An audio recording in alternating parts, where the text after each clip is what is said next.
Assalamualaikum warahmatullahi wabarakatuh. Saya Siswanti. Di sini saya akan menjelaskan resum materi perpajakan mulai dari pasal 22 sampai dengan aplikasi perpajakan. Yang pertama ada PPh atau pajak penghasilan pasal 22. Pengertian PPh pasal 22. Pajak penghasilan atau PPh menurut Undang-Undang Nomor 36 Tahun 2008 adalah bentuk pemotongan atau pemungutan pajak yang dilakukan satu pihak terhadap wajib pajak dan berkaitan dengan kegiatan perdagangan barang. Selanjutnya ada pemungutan PPh pasal 22. Yang pertama, bendahara pemerintah pusat atau daerah, instansi atau lembaga pemerintahan dan lembaga negara lainnya. Yang kedua, ada badan-badan tertentu, baik badan pemerintah maupun swasta. Yang ketiga, wajib pajak badan yang melakukan penjualan barang yang tergolong sangat mewah. Tarif PPh. Yang pertama, objek wajib pajak badan yang melakukan penjualan barang yang tergolong sangat mewah, tarifnya 1,5%. Yang kedua, impor barang yang menggunakan api, tarifnya 2,5%. Yang tidak menggunakan api dan yang tidak dikuasai atau lelang, tarifnya 7,5%. Kemudian ada pembelian bahan-bahan untuk keperluan industri atau ekspor dari perdagangan pengumpul, tarifnya 2,5%. Kemudian ada penjualan oleh Pertamina untuk premium solar dan premix, tarifnya 0,25%. Sedangkan minyak tanah, LPG, dan pelumas tarifnya 0,3%. Pengecualian pemungutan PPh pasal 22. Yang pertama, impor barang atau penyerahan barang yang berdasarkan ketentuan peraturan perundang-undangan tidak terutang PPh dinyatakan dengan surat keterangan bebas atau SKB. Yang kedua, impor barang yang dibebaskan dari bea masuk atau pajak pertambahan nilai dilaksanakan oleh DJBC. Yang ketiga, impor sementara jika waktu impornya nyata-nyata dimaksudkan untuk diekspor kembali. Yang keempat, pembayaran atas pembelian barang oleh pemerintah atau yang lain yang jumlahnya paling banyak 2 juta rupiah dan tidak merupakan pembayaran yang terpecah-pecah. Kemudian pembayaran untuk pembelian bahan bakar minyak, listrik, gas, air minum atau PDAM, benda-benda pos. Yang keenam, emas batangan yang akan diproses untuk menghasilkan barang perhiasan dari emas untuk tujuan ekspor, dinyatakan dengan SKB atau surat keterangan bebas. Kemudian pembayaran atau pencairan dana jaringan pengaman sosial oleh kantor perbendaharaan dan kas negara. Selanjutnya PPh pasal 24. Yang pertama, pengertian pajak penghasilan atau PPh pasal 24. PPh pasal 24 adalah peraturan yang mengatur hak wajib pajak untuk memanfaatkan kredit pajak mereka di luar negeri untuk mengurangi nilai pajak terhutang yang dimiliki di Indonesia, sehingga jumlah pajak yang harus dibayar di Indonesia dapat dikurangi dengan jumlah pajak yang telah mereka bayar di luar negeri, asalkan nilai kredit pajak di luar negeri tidak melebihi hutang pajak yang dibayarkan di Indonesia. Sumber penghasilan kena pajak. Yang pertama, pendapatan dari saham dan surat berharga lainnya, serta keuntungan dari pengalihan saham dan surat berharga lainnya. Yang kedua, penghasilan berupa bunga, royalti, dan sewa yang berkaitan dengan penggunaan harta benda bergerak. Yang ketiga, penghasilan berupa sewa yang berkaitan dengan penggunaan harta benda tidak bergerak. Yang keempat, penghasilan berupa imbalan yang berhubungan dengan jasa, pekerjaan, dan kegiatan. Dan yang kelima, pendapatan dari bentuk usaha tetap di luar negeri. Selanjutnya, koreksi pajak penghasilan pasal 24. Adanya koreksi di luar negeri yang menyebabkan pajak atas penghasilan terutang di luar negeri dilaporkan lebih besar dalam SPT tahunan dan menyebabkan pajak di luar negeri tertera kurang bayar, maka akan berakibat kemungkinan PPh yang di Indonesia menjadi kurang bayar. Nah, untuk yang satu ini, wajib pajak bisa melakukan koreksi sendiri dengan melakukan pembetulan atas SPT. Jika pembetulan sudah dilakukan, maka bunga terutang atas pajak yang kurang dibayar tidak akan ditagih. Selanjutnya, persyaratan administrasi pengkreditan pajak luar negeri. Wajib pajak yang telah membayarkan pajaknya di luar negeri, kemudian ingin mengkreditkannya di Indonesia, terlebih dahulu harus menyampaikan permohonan ke kantor pelayanan pajak. Permohonan kemudian dilaporkan bersamaan pada saat pelapor SPT tahunan dengan melampirkan sejumlah dokumen, yakni laporan keuangan dari luar negeri, fotokopi SPT yang dilaporkan di luar negeri, dan juga dokumen pembayaran pajak di luar negeri. Nah, kemudian yang selanjutnya, pajak penghasilan pasal 25. Yang pertama, pengertian pajak penghasilan pasal 25. Menurut Mardiasmo, tahun 2018 halaman 10, pajak penghasilan pasal 25 merupakan angsuran pajak penghasilan yang harus dibayar sendiri oleh wajib pajak untuk setiap bulannya dalam tahun pajak berjalan. Tujuannya merupakan untuk meringankan beban wajib pajak, mengingat pajak yang terutang harus dilunasi dalam waktu 1 tahun. Besarnya angsuran pajak penghasilan pasal 25 merupakan sebesar pajak penghasilan yang terutang menurut surat pemberitahuan tahunan pajak penghasilan tahun pajak yang berjalan. Yang selanjutnya, pengakuan perpajakan atas pajak penghasilan pasal 25. Berdasarkan Undang-Undang PPh Nomor 36 Tahun 2008, pengakuan dalam perpajakan merupakan proses pengakuan suatu perusahaan terhadap pengakuan perpajakan yang harus dibayar perusahaan adalah PPh pasal 25 atas laba perusahaan selama 1 tahun. Batas waktu pembayaran pajak penghasilan pasal 25. Misalnya, untuk bulan Februari 2014, angsuran PPh 25 harus dibayar paling lambat 15 Maret 2014. Jika batas waktu penyetoran jatuh pada hari libur, termasuk Sabtu, Minggu, hari libur nasional, dan pemilihan umum, maka pembayaran masih dapat dilakukan pada hari berikutnya, sesuai peraturan Direktur Jenderal Pajak pada 21 Mei 2008. Pembayaran harus dilakukan dengan membawa surat setoran pajak atau dokumen sejenisnya. Kemudian kita masuk ke materi pajak pertambahan nilai.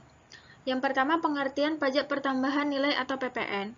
Pajak pertambahan nilai atau PPN adalah pemungutan pajak terhadap tiap transaksi perdagangan jual beli produk atau jasa dalam negeri kepada wajib pajak orang pribadi, badan usaha maupun pemerintah. Dimulai sejak 1 Juli 2016, PKP atau pengusaha kena pajak seluruh Indonesia diwajibkan untuk membuat nota atau faktur pajak elektronik guna menghindari pembuatan faktur pajak palsu untuk pemungutan PPN kepada para konsumen. Perhitungan pajak pertambahan nilai di Indonesia bisa dikatakan sangat sederhana jika dibandingkan dengan jenis pungutan pajak lainnya. Pasalnya, tarif PPN yang bersikap tunggal yaitu dikenakan tarif 11%. Yang perlu menjadi perhatian adalah menentukan apakah transaksi atau penyerahan barang dan jasa yang dilakukan merupakan objek PPN atau bukan, serta penentuan terkait dasar pengenaan pajak. Selanjutnya, pengusaha kena pajak atau PKP. Yang pertama, pengertian pengusaha kena pajak atau PKP.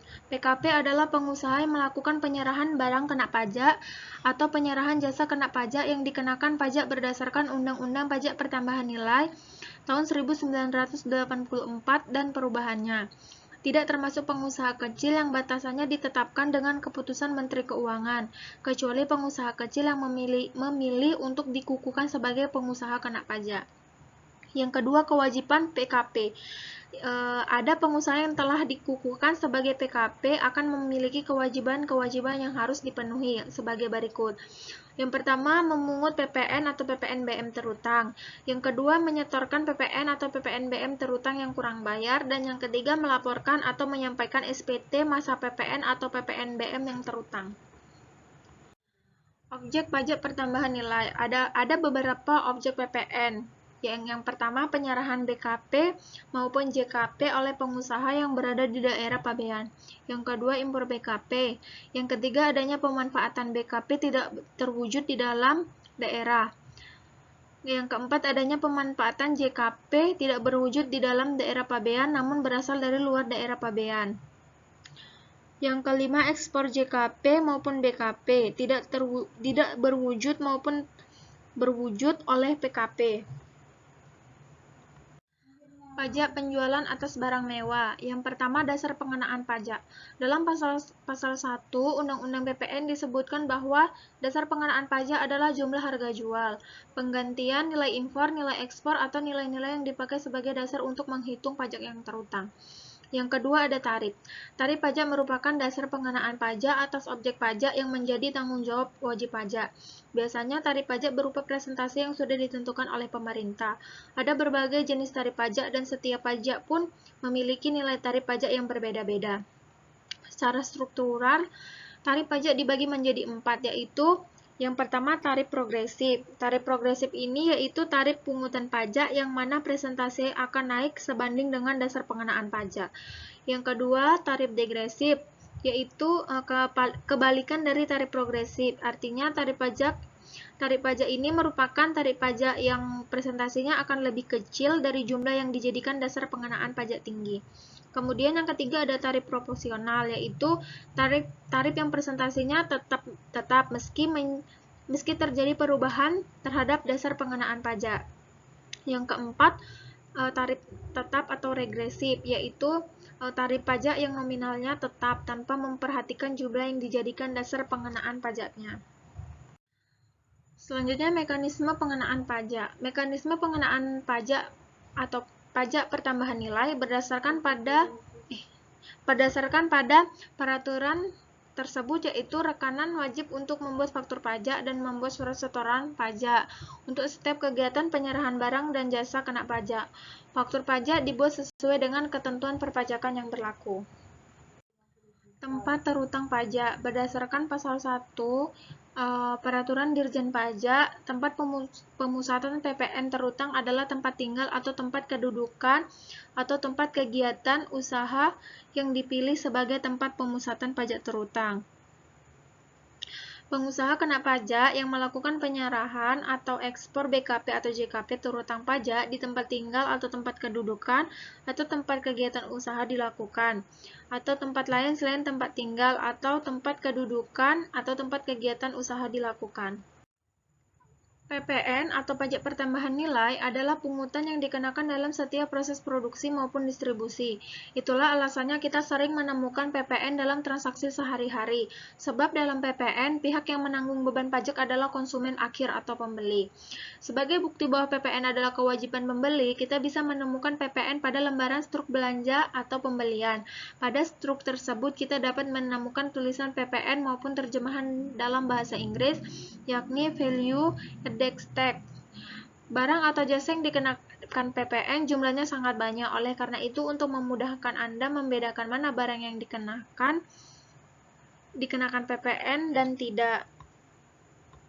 Saat terutang pajak. Pajak terutang adalah pajak yang harus dibayarkan pada suatu saat dalam masa pajak, dalam tahunan pajak atau bagian tahunan pajak sesuai ketentuan perundang-undangan perpajakan yang berlaku. Sederhananya, pajak terutang ini timbul ketika adanya suatu transaksi perpajakan yang dilakukan, apakah itu pemungutan, pemotongan, pembayaran pajak penghasilan, maupun pajak pertambahan nilai dan pajak penjualan atas barang mewah. Selanjutnya, faktur pajak. Faktur pajak adalah bukti pungutan pajak pengusaha kena pajak atau PKP yang melakukan penyerahan barang kena pajak atau penyerahan jasa kena pajak. Artinya, ketika PKP menjual suatu barang atau jasa kena pajak, ia harus menerbitkan faktur pajak sebagai tanda bukti dirinya telah memungut pajak dari orang yang telah membeli barang atau jasa kena pajak tersebut. Ada jenis-jenis faktur. Yang pertama, faktur pajak keluaran, faktur pajak masukan, faktur pajak pengganti, faktur pajak gabungan, faktur pajak digunggung, dan faktur pajak cacat. Fungsi faktur pajak. Faktur pajak sangat berguna bagi PKP. Dengan adanya faktur pajak, maka PKP memiliki bukti bahwa PKP telah melakukan penyetoran, pemungutan biaya, hingga pelaporan SPT masa PPN sesuai dengan peraturan yang berlaku. Faktur pajak yang dapat dibetulkan. Jadi, jika PKP melakukan suatu kesalahan dalam proses pengisian, maka PKP dapat melakukan pembetulan. Jika tidak dilakukan pembetulan sama sekali, maka hal ini akan merugikan PKP, yakni pada saat auditor memeriksa pajak PKP. Mekanisme kredit pajak. Pada pelaporan PPN, kita perlu mendengar pajak masukan dan pajak keluaran. Pajak pertambahan nilai atau PPN pada prinsipnya merupakan pajak atas konsumsi barang dan jasa yang dibebankan kepada konsumen akhir. Sebagaimana pajak konsumsi yang menyasar konsumen akhir, PPN tidak dimaksudkan untuk dibebankan kepada pengusaha kena pajak yang melakukan penyerahan. Guna memastikan beban PPN tidak ditanggung oleh PKP, PKP diberikan hak untuk mengkreditkan pajak masukan. Mekanisme tersebut membuat PKP dapat memperhitungkan pajak masukan yang telah ia bayar dengan pajak keluaran yang telah ia pungut. Selanjutnya, bea materai. Pengertian bea materai.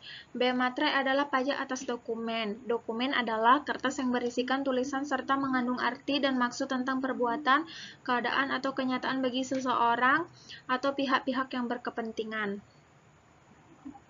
Dasar hukum. Dasar hukum pengenaan bea materai adalah Undang-Undang Nomor 13 Tahun 1985 atau disebut juga Undang-Undang Bea Materai. Undang-undang ini berlaku sejak tanggal 1 Januari 1986. Selain itu, untuk mengatur pelaksanaannya telah dikeluarkan Pengaturan Pemerintah Nomor 7 Tahun 1995 sebagaimana telah diubah dengan Peraturan Pemerintah Nomor 24 Tahun 2000 tentang perubahan tarif bea materai dan besarnya batas pengenaan harga nominal yang dikenakan bea materai. Tarif bea materai. Yang pertama ada tarif bea materai 6.000. Tarif bea materai 6.000 ini dikenakan atas dokumen seperti surat hibah dan surat pernyataan. Kemudian akta-akta notaris termasuk salinannya. Kemudian akta-akta yang dibuat pejabat pembuatan akta tanah. Kemudian surat yang membuat jumlah dan mempunyai harga nominal lebih dari 1 juta rupiah. Tarif bea materai 3.000. Tarif bea materai 3.000 dikenakan atas dokumen, surat yang membuat jumlah uang yang mempunyai harga nominal lebih dari 250.000, tetapi tidak lebih dari 1 juta. Kemudian yang menyebutkan penerimaan uang, yang menyatakan pembukuan uang atau penyimpanan uang dalam rekening bank, yang berisi pemberitahuan saldo rekening di bank, dan yang berisi pengakuan bahwa utang uang sebagian atau seluruhnya telah dilunasi atau diperhitungkan. Yang tidak dikenakan biaya materai. Dokumen yang tidak dikenakan biaya materai yaitu surat penyimpanan barang, konsumen, surat angkutan penumpang dan barang, keterangan pemindahan yang dituliskan di atas dokumen sebagaimana dimaksud dalam huruf ABC, bukti pengiriman dan penerimaan barang, surat pengiriman barang untuk dijual atas tanggungan pengirim, surat-surat lainnya yang dapat disamakan dengan surat-surat tersebut surat di atas. Sanksi dan daluarsa. Yang pertama sanksi yaitu ada sanksi administrasi. Apabila dokumen tidak atau kurang dilunasi bea materai sebagaimana mestinya, maka akan dikenakan denda administrasi sebesar 200% dari bea materai yang tidak atau kurang dibayar. Yang kedua, daluarsa. Daluarsa dari kewajiban memenuhi bea materai ditetapkan 5 tahun, terhitung sejak tanggal dokumen dibuat. Selanjutnya, pajak bumi dan bangunan. Dasar hukum. Dasar hukum PBB adalah Undang-Undang Nomor 12 Tahun 1985 tentang pajak bumi dan bangunan, sebagaimana telah diubah dengan Undang-Undang Nomor 12 Tahun 1994. PBB lahir untuk menyempurnakan pengenaan IPEDA dan pajak-pajak lain yang dianggap tumpang tindih seperti pajak rumah tangga, pajak kekayaan, pajak jalan, dan lain-lain. PBB adalah pajak pusat yang hasilnya diberikan kepada pemerintah daerah. Kemudian selanjutnya ada nilai jual objek pajak atau NJOP. NJOP adalah harga rata-rata yang diperoleh dari transaksi jual beli yang terjadi secara wajar. Dan bila mana tidak terdapat transaksi jual beli, nilai jual objek pajak ditentukan melalui perbandingan harga dengan objek lain yang sejenisnya, atau nilai perolehan baru, atau nilai jual objek pajak pengganti. Jual kena pajak atau NJKP. NJKP ialah nilai jual dari objek pajak yang telah dikurangi dengan nilai jual tidak kena pajak di mana nilai NJKP yaitu apabila objek pajaknya perkebunan, kehutanan dan pertambangan, presentasi atau tarifnya yaitu 40%. Kemudian apabila NJOP lebih dari 1 miliar, tarifnya 40%. Tetapi jika NJOP kurang dari 1 miliar, maka tarifnya adalah 20%. Selanjutnya, nilai jual objek pajak tidak kena pajak atau NJOP NJOP TKP. NJOP TKP adalah batas NJOP atas bumi atau bangunan yang tidak kena pajak. Besarnya NJOP untuk setiap daerah atau kabupaten kota adalah maksimal 12 juta. Objek pajak bumi dan bangunan adalah benda tidak bergerak, yaitu berupa bumi dan bangunan. Selanjutnya adalah subjek pajak. Subjek PBB adalah orang atau badan yang mempunyai kewajiban untuk melunasi PBB sesuai dengan ketentuan perundang-undangan perpajakan yang berlaku menjadi wajib pajak. Atau ringkasan wajib pajak ialah orang pribadi atau badan yang secara nyata mempunyai suatu hak atas bumi, memperoleh manfaat atas bumi, memiliki bangunan, menguasai bangunan, dan juga memperoleh manfaat atas bangunan. Selanjutnya, tarif pajak bumi dan bangunan. Tarif pajak adalah besarnya nilai yang digunakan untuk menentukan pajak terhutang yang harus dibayar wajib pajak kepada pemerintah sesuai dengan undang-undang yang berlaku. Pemungutan pajak tidak terlepas dari unsur keadilan. Jika dilihat dari sudut pandang dasar penentuan tarif pajak secara umum akan terbagi atas 3 bentuk, yaitu tarif pajak proporsional, tarif pajak regresif, dan progresif.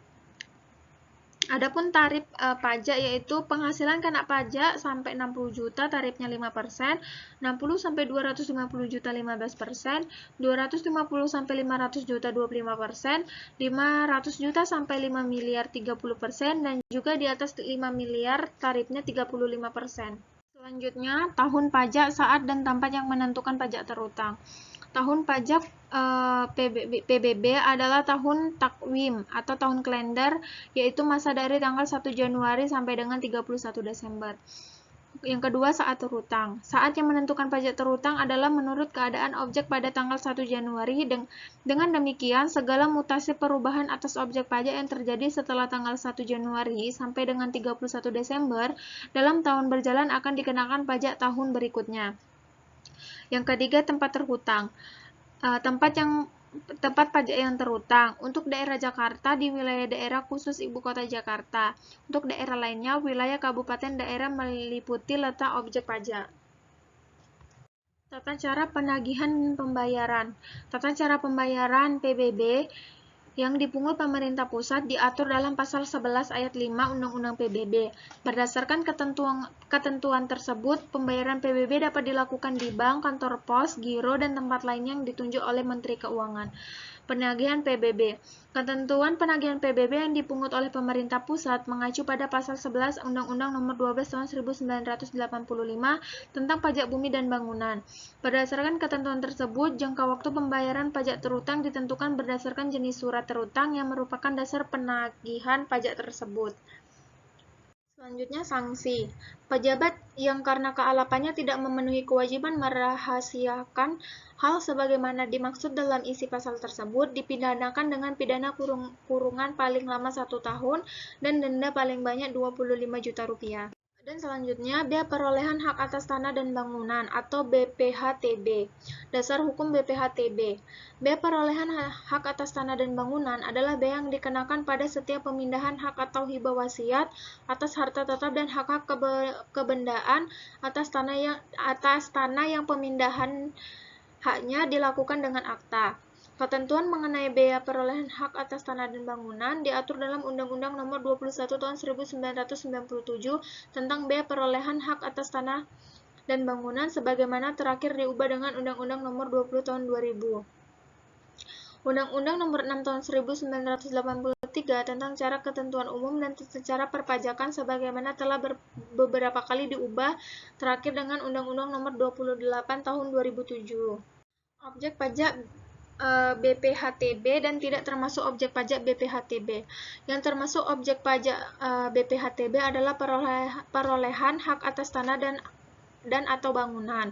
Perolehan hak atas tanah dan bangunan adalah perbuatan disengaja atau peristiwa hukum otomatis tidak disengaja yang mengakibatkan perolehannya hak atas tanah dan bangunan oleh orang pribadi atau badan. Yang tidak termasuk objek pajak ada BPHTB, yaitu perwakilan diplomatik, konsultan berdasarkan asas perlakuan timbal balik, objek pajak yang diperoleh negara untuk penyelenggaraan pemerintah atau untuk pelaksanaan pembangunan guna kepentingan umum. orang pribadi atau badan karena konversi hak dan perbuatan hukum lain dengan tidak adanya perubahan nama, objek yang diperoleh orang pribadi atau badan karena wakaf, dan objek yang diperoleh orang pribadi atau badan yang digunakan untuk kepentingan ibadah. Selanjutnya, subjek BPHTB. Subjek BPHTB adalah orang pribadi atau badan yang memperoleh hak atas tanah atau bangunan.